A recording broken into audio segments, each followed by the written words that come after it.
Hi everyone, I'm Genevieve from metal band Temtris, and we are releasing our second single from our 7th album, Khaos Divine.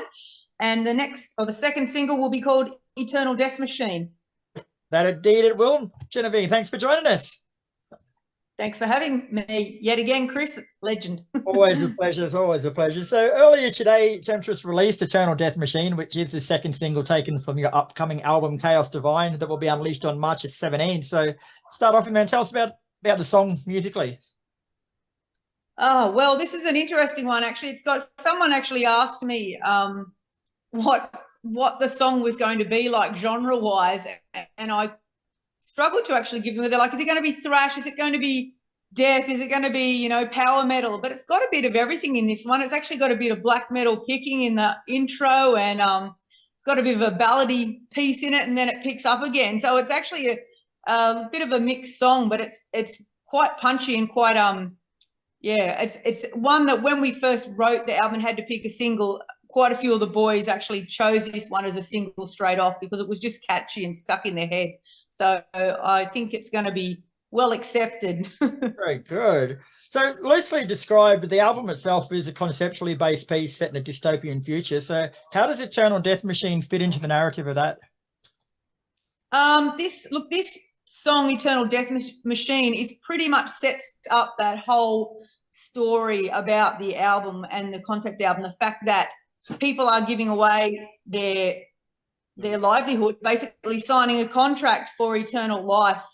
But part of that contract involves you work, and you work forever. So they're selling on the premises that, we can give you this eternal life will be wonderful, but they don't realize it's all a pack of lies, and in the end they're actually going to be working forever, and they're all scared of death, so they're willing to sign it away. But what is the point of signing away that to just work for the rest of your life? That is not something that anyone would want to live for. And it feels like this is sort of how it felt a bit, even with the COVID vaccine. I know for myself, I wasn't allowed to work unless I had a vaccine. And I'm one of those people that was very apprehensive about having it. So this sort of, for us writing this, was part of that whole government push that, you will bow down to us, you will do as you're told, it'll be worth it. And later on you go, was it really? So that's sort of, where the theme came from. Yeah, cool. And you released the title track, Khaos Divine, back in January. So how was the reception for that one? Oh, it has been hugely, I was actually, you get so worried because you spend months and months and months writing, and you start doubting yourself because you want to release better music all the time, and you start doubting yourself and your music. I mean, you might think it sounds good to yourself, but you start doubting whether everyone else is gonna receive it as well as what you feel, because you're emotionally attached to the music when you write it. But the response was just amazing, and still now people are still sharing the song. I'm still getting it promoted overseas. I'm still getting people contact me to buy the album because they've heard the song. It's just been amazing, and people are so keen to hear the next next single because they've heard the first one and they want to see the rest of the story and how the album's progressing. So it's really exciting. And you mentioned this is going to be your 7th album. So how did the old school fans that have been around the band for a long time, how did they react to that song being part of a bigger conceptual piece? Because they wouldn't be used to that from you guys. Look, they've actually really loved the fact that we've done this in something different. And that's something we try and do as a band, is always improve what we release, always do something different. We don't want to sound, a lot of bands release albums and you might go, sort of like it's their sound. They sound the same. We still sound like Temtris, but we do try and do something different. And I think this album, we've managed to do that. It is different from what we've done before. And like I said, that first single received so much awesome feedback from our fans that they were really excited to see that we'd stepped up again. And I just hope they feel about that when they hear the whole album and love it as much as we do. Fingers crossed. Fingers crossed. And I reckon Eternal Death Machine is a lot heavier than Khaos Divine was. So is that a better indication of how the whole album will sound, or is it just a small piece? Look, this whole album is probably more, it has a lot more melodic guitar work in it than our previous albums, but it does have a lot of heavy emotional parts in this album. So it is, like I said, this is a heavy track.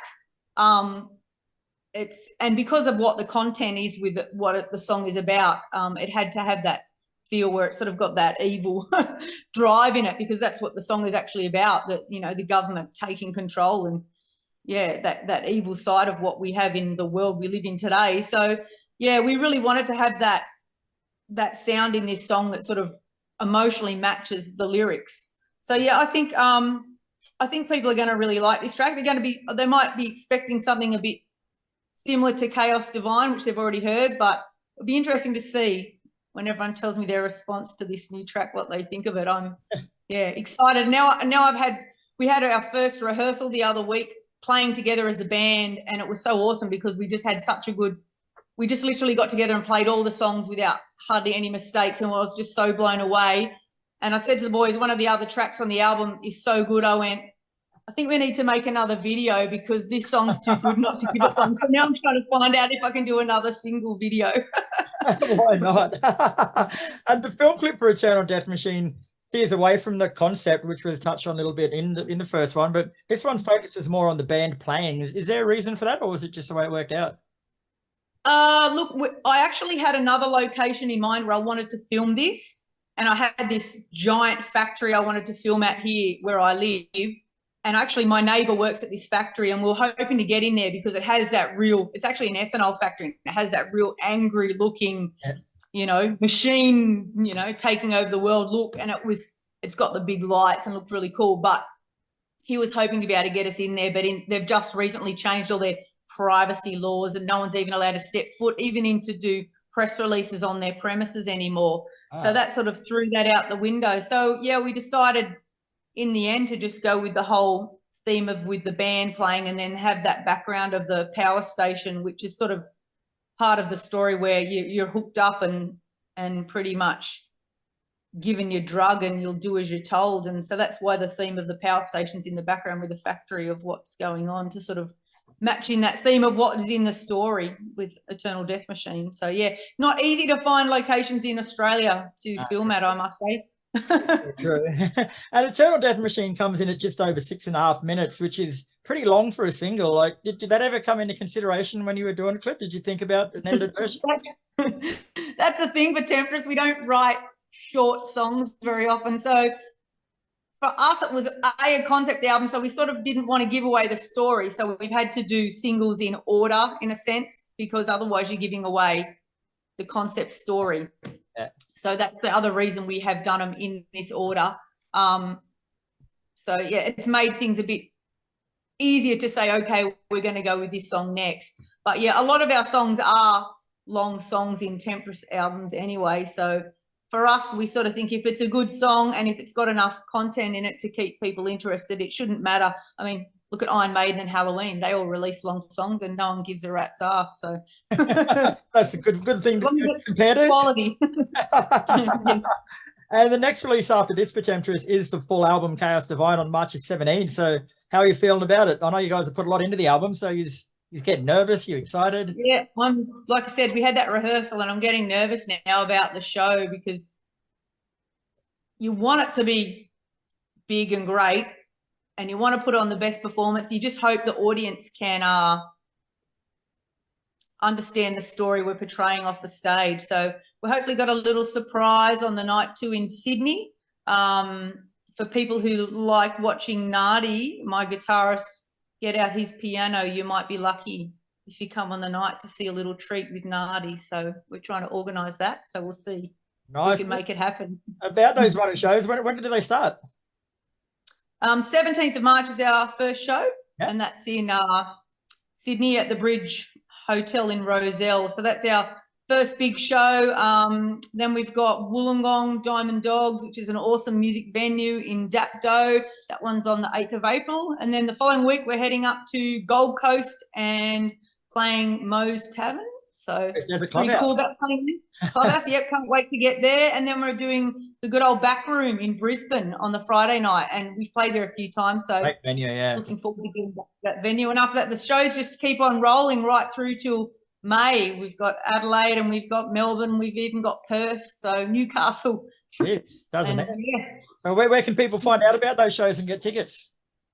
Look, you can jump on our website. Our Facebook page has all our links. Instagram has some posters on there. All the ticket links are on the events. Best place is just Temtris Facebook page. If you jump on there, you can pretty much find all the events and grab your tickets. Most shows are around $20, which is pretty awesome. Even our Sydney show, I've got the Envenom Boys coming up from Melbourne, and they're a fantastic band. So definitely worth getting to. You can catch us in Envenom, Thraxus, which if you like your thrash, and a brand new band called Valiant, who are a bunch of young guys just getting out in the scene. I thought I'd give them a go with the audience and let everyone check them out. So that'll be cool.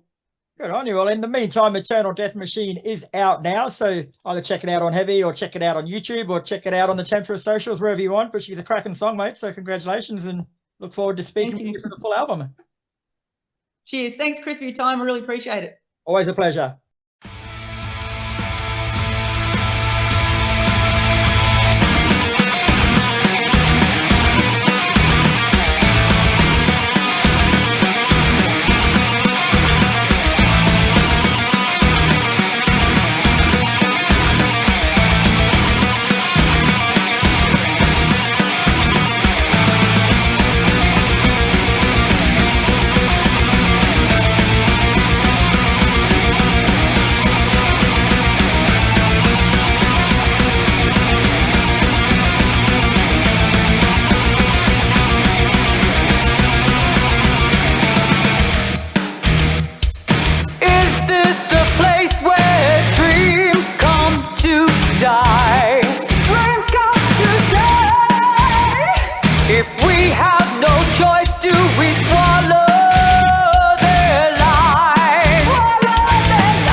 mind.